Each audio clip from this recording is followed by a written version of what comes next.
What's good, gang? Rick here, back with a new video. I'm gonna be basically talking about like 3 or 4 methods that gonna make your melodies turn sounds better.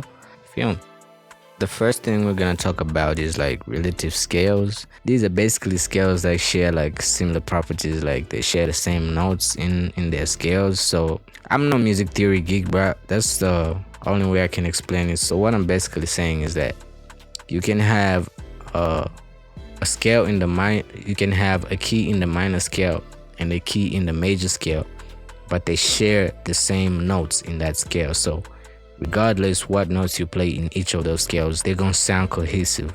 So to perfectly demonstrate this, I'm just gonna go ahead and drag in this piano MIDI from a loop kit that I just dropped. What can I drop? So this is the MIDI, and it's in E minor, I believe.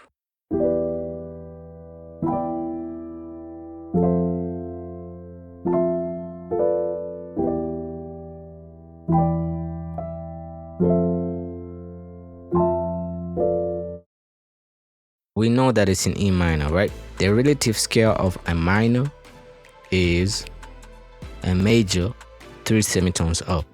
The relative scale of a minor is a major 3 semitones up. So if you're trying to find the relative major scale for C minor, you're gonna go 3 semitones up. So you're gonna go to C sharp, you're gonna go to D, then you're gonna land on D sharp. So it's gonna be D sharp major.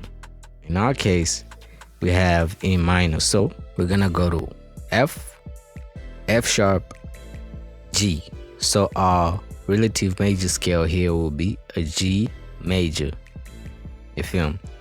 It'll be a G major. So let me actually demonstrate to you that the notes in G major and E minor are cohesive. Let me go to another piano, and I'm just gonna highlight the notes in the G major scale. Then I'm gonna try to make a melody for those chords in the G major scale, because those chords are in E minor. So we're gonna try to make the melody in the G major scale. So let's go ahead and try that.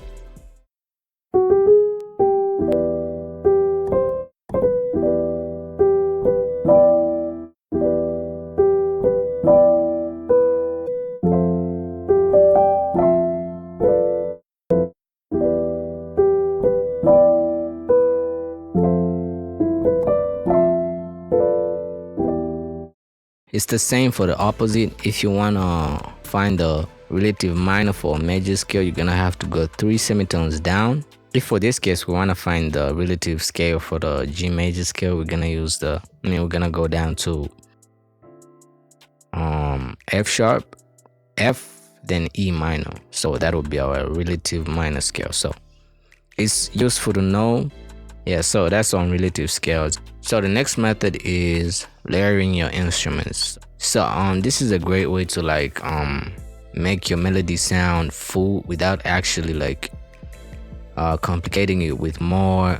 When I say melody, I say in context of the whole thing, like I don't inclusive of the chords and everything. So I'm not just meaning like the individual melodies. I mean it to make your whole melody sound like full without complicating it with different melodies that can throw off the listener. You know, you just like another instrument that does not clash with the same frequencies of the instrument you're layering it with. Let me go ahead and demonstrate that. We're gonna go ahead and grab another MIDI from the same pack. I'm gonna grab this one.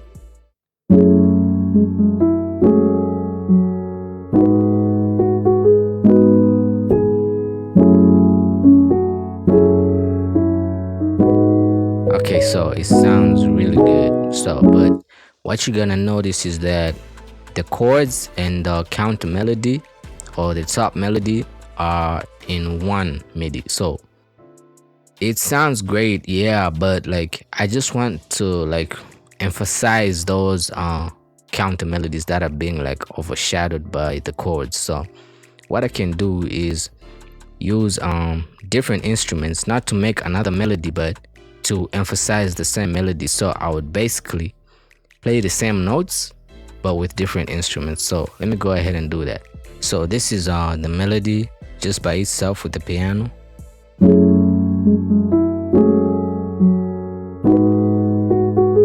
Now when I add like a Celeste and a spiccato string, here's how it sounds.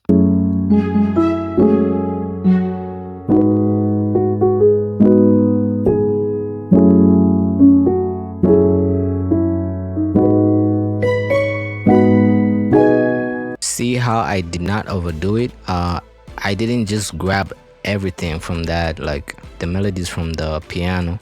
I left space right here in the middle, right here.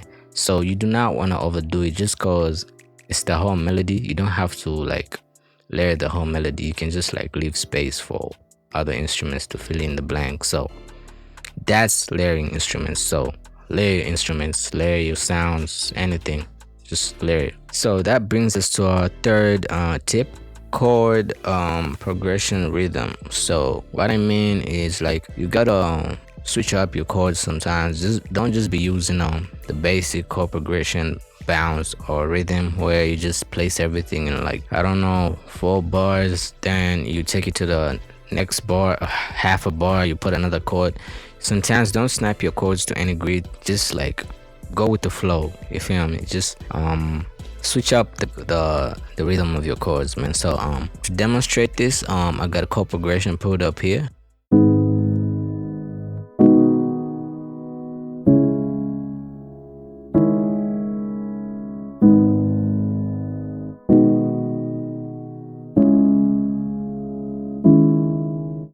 This chord progression is good. Don't get me wrong, you feel me? Like it's just like it sounds boring because it's nothing much going on. It's just a chord, and you can't get away with layering the instruments and all that, but you can spice it up. Here's how I spiced it up and added like a bounce to it, just like by cutting up the chords and moving certain notes to the end of the chord and just like switching it up.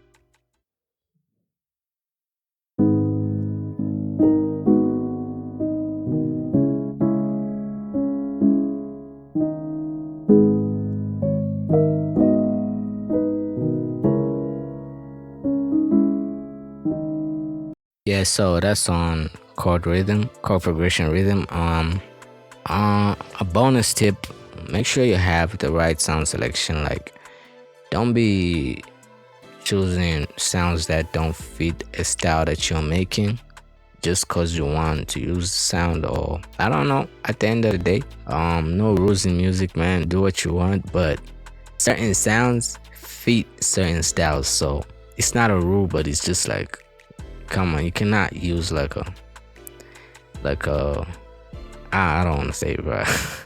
I don't want to get bashed on by these niggas, but yeah, man, choose the right sounds for the style of music that you make. So that's essential.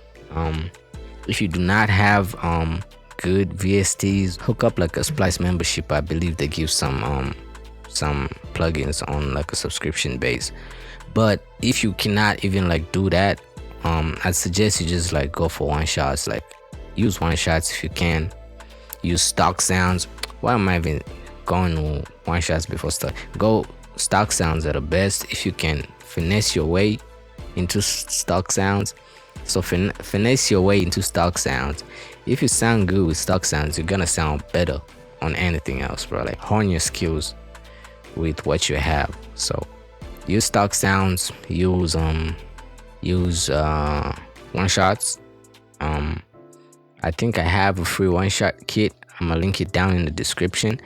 But even the stock plugins themselves, just most of these plugins be ass, bro. Just be on the real. Most of these plugins be ass. So just like tweak them in the mixer. Go in the mixer, like add all the different effects just to tweak them. But if you cannot do that, I got you. Come on, I got you. I got a free preset pack for FL Studio if you use FL Studio. If you don't, I don't know what you're doing, bro. Switch to FL Studio. Yeah, so I got a free preset pack. I'm gonna link it down in the description below. Go get that preset pack. You can just store in the presets on it. Yeah, so I have a lot of preset packs. Not a lot. I think the other one is just like an RC20 preset pack. It's also free. go get it. I'm gonna link all of them down in the description. And if you fucked with these midis that I was grabbing, man, go check out the loop kit that I just dropped. It's a boom bap loop kit, soul loop kit. It's got like 10 compositions. It comes with the midis and the bass midis, so you don't fuck up your 808. So if you like that, just go copy it. I'm gonna leave a link in the description for it too. If you fuck with the tips, you fuck with the game I was giving, leave a like on the video, subscribe. Let's get to 2K. Peace out, man.